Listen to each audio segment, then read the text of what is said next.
네, 오늘은 구약성경 250쪽 민수기 32장 말씀입니다. 32장 1절부터 15절까지입니다. 32장 1절부터 15절까지 한 절씩 저와 여러분이 나누어서 읽도록 하겠습니다. 민수기 32장 1절부터 15절까지입니다. 르우벤 자손과 갓 자손은 심이 많은 가축대를 가졌더라. 그들이 야셀 땅과 길르앗 땅을 본즉 그곳은 목축할 만한 장소인지라. 갓 자손과 르우벤 자손이 와서 모세와 제사장 엘르아살과 회중 지휘관들에게 말하여 이르되 아다롯과 디본과 야셀과 니므라와 헤스본과 엘르알레와 스밤과 느보와 부온 곧 여호와께서 이스라엘 회중 앞에서 쳐서 멸하신 땅은 목축할 만한 장소요 당신의 종들에게는 가축이 있나이다. 또 이르되 우리가 만일 당신에게 은혜를 입었으면 이 땅을 당신의 종들에게 그들의 소유로 주시고 우리에게 요단강을 건너지 않게 하소서. 모세가 갓 자손과 르우벤 자손이 너희 형제들은 싸우러 가거늘 너희는 여기 앉아 있고자 하느냐. 너희가 어찌하여 이스라엘 자손에게 낙심하게 하여서 여호와께서 그들에게 주신 땅으로 건너갈 수 없게 하려 하느냐.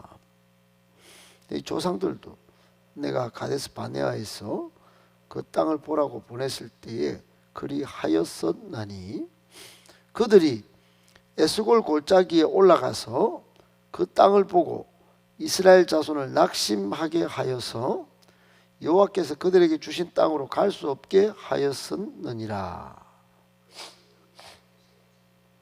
맹세하여 이르시되 애굽에서 나온 자들이 20세 이상으로는 한 사람도 내가 아브라함과 이삭과 야곱에게 맹세한 땅을 결코 보지 못하리니 이는 그들이 나를 온전히 따르지 아니하였음이니라.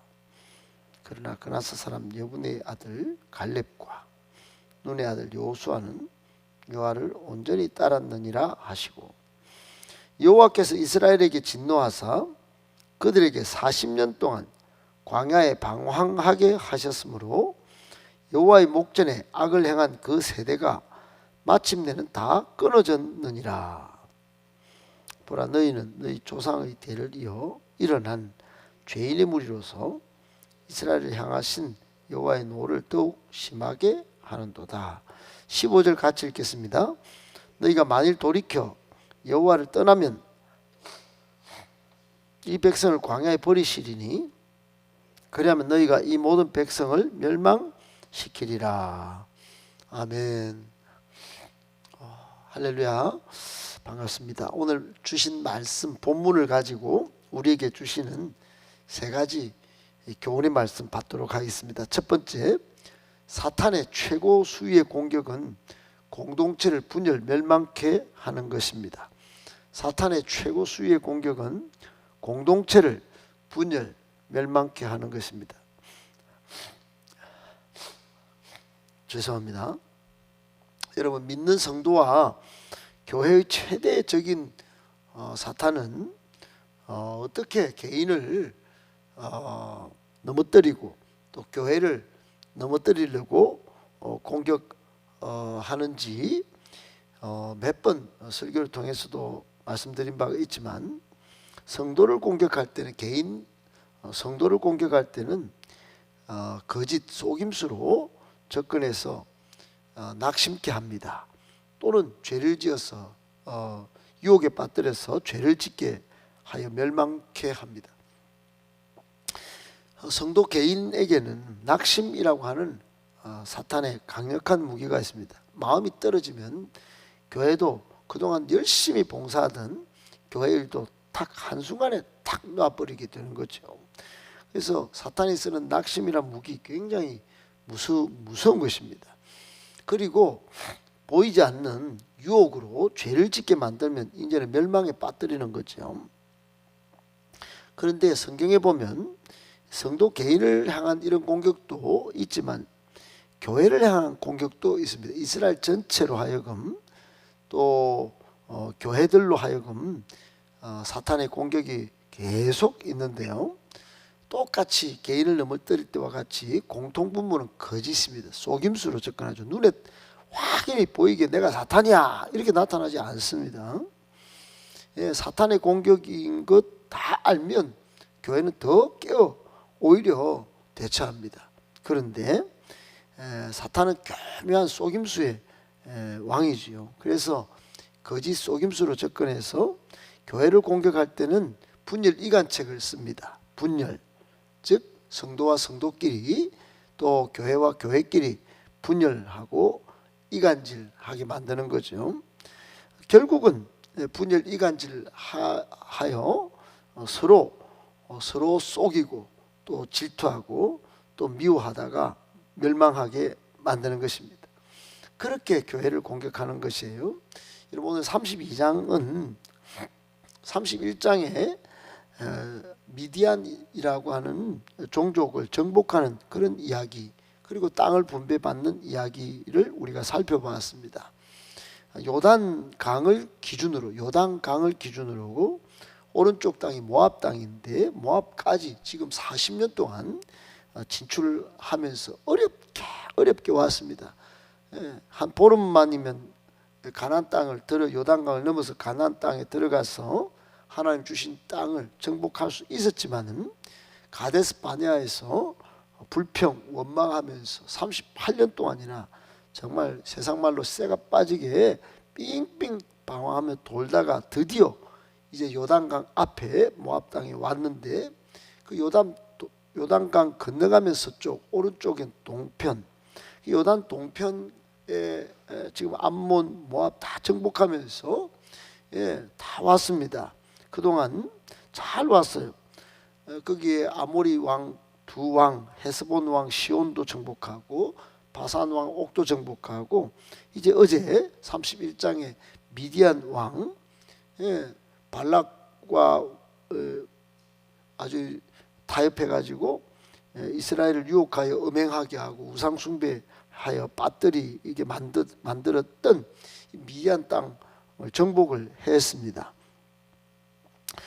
이제 요단강만 딱 건너가면 이제 진짜로 하나님이 약속해 주신 그 땅에 딱 들어갈 그 딱 찰나 그 순간에 아주 정복하기에 딱 이제 나서야 할 그 순간에 중요한 사건이 오늘 발생했다는 점을 보여주고 있습니다.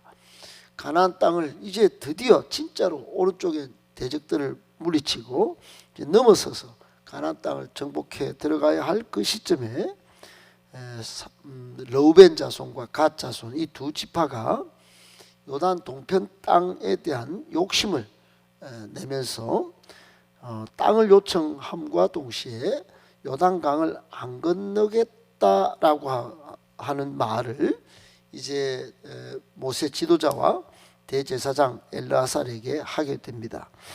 우리는 요단강 안 건너고 이 땅을 주시면은 좀 은혜를 입었으면 이런 표현을 하지만 결국은 이기적 욕심을 가지고 땅을 차지하고 싶어서 가축에게 먹일 땅이 요단 동편이 참 좋거든요. 요단 건너서 가나안 땅에 들어가면 막 온통 산지고 그런데 요단 동편은 목축지로는 정말 좋은 땅이었어요. 그러니까 이 땅에 욕심을 부리고 요단강을 안 건너가려고 좀 했던 것입니다. 한마디로 편안하게 안주하고 싶었던 마음이 생긴 것이죠. 여러분 이 교훈이 뭐냐, 이스라엘 전체 입장에서 볼 때 이건 완전 열지파의 사기를 다른 열지파의 사기를 저하시키고 낙심케 만드는 그리고 공동체로 분열시킬 가능성이 큰 아주 중대한 그런 일을 벌인 것입니다. 그 배경에 그 뒤에 물론 영적으로 보면 사탄이 있었겠죠. 사탄이 지금까지 40년 동안 믿음의 2세대까지 잘 와가지고 이제 요단강만 건너면 될 일을 지금 요단강 안 건너가겠다고 자기들은 오른쪽 그동안 12지파가 그렇게 싸워서 아모리 왕도 이기고 미디안도 정복하고 이랬는 그 좋은 땅만 차지하려고, 눈에 보이는 땅만 차지하려고 다른 10지파 사기를 저하시키고 낙심시키고 또 분열시켜서 그렇게 하는, 좀 세상말로 꼬로만 생각을 했던 것입니다. 결국은 이게 사탄이 쓰는 전략인 줄 알아야 되는데 이걸 모르고 르우벤 지파, 갓 지파가 덤벼든 것입니다.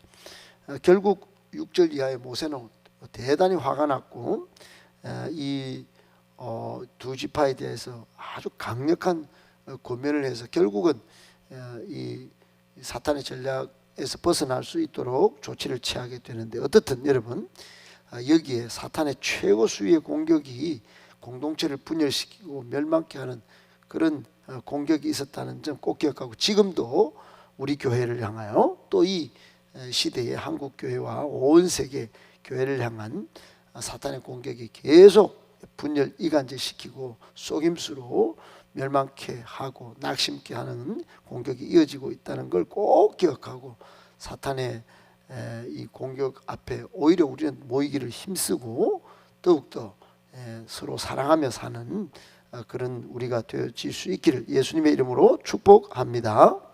아멘. 두 번째, 성도는 항상 깨어 부르심에 응답하는 분별력을 가져야 합니다.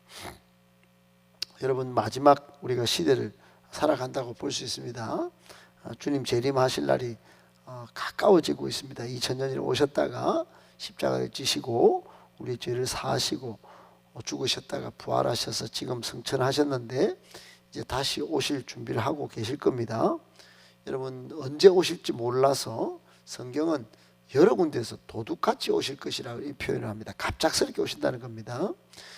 여러분, 오늘 본문의 르우벤 자손과 갓 자손은 요단 동편 땅에 가축을 키우기 좋은 점을 깨닫고 그런 생각을 피력하면서 굳이 희생이 없이 정착할 꿈을 그렇게 가지고 그렇게 덤볐습니다. 가장 큰 문제는 조금 전에 살폈다시피 자신들의 공동체적 사명감이나 희생정신이 아예 상실되었다. 먼저 선봉에서 하나님이 주실 땅을 차지하려고 좀 희생하기보다는 편안한 자리에 욕심을 먼저 부렸다 하는 겁니다. 여러분, 얼마나 무딘 생각인지 모릅니다.